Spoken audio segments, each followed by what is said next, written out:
Ito mga paps, tips lang kung gusto ninyong umabot ng 100,000 kilometers o magtagal yung inyong makina, i-practice ninyo na mag-warm up ng sasakyan.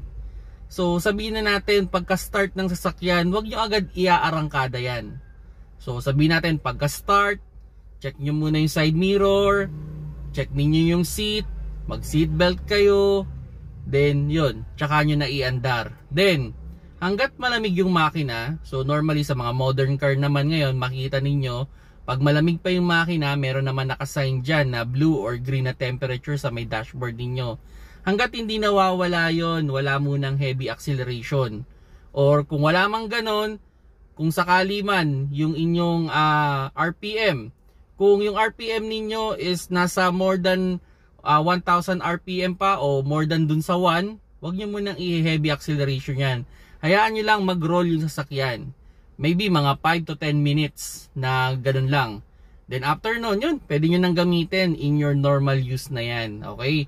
So, ang idea kasi dyan, yung oil natin, dapat makuha niya yung tamang consistency o yung lapot o yung labnaw niya, no? At syempre, malubricate yung mga component. Kasi pag hindi niya nalubricate ng maayos yun, magkakaroon yun ng matinding mga, kumbaga yung ang tawag doon, yung paggagasgasan.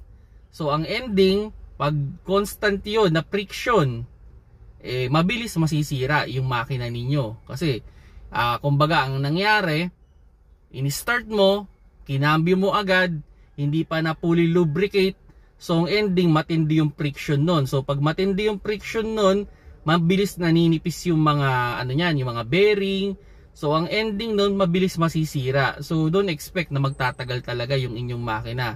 Kaya ako, as much as possible, pag nag-i-start ako ng sasakyan, warm up. And pagka-start, maybe mga 10 seconds, hinahayaan ko lang muna siya. Then after nun, ikakambyo ko.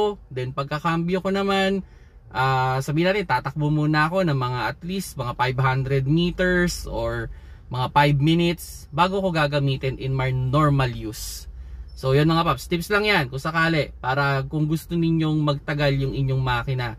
Kasi pagka-on ninyo ng sasakyan, i-start nyo na yung pag-aalaga.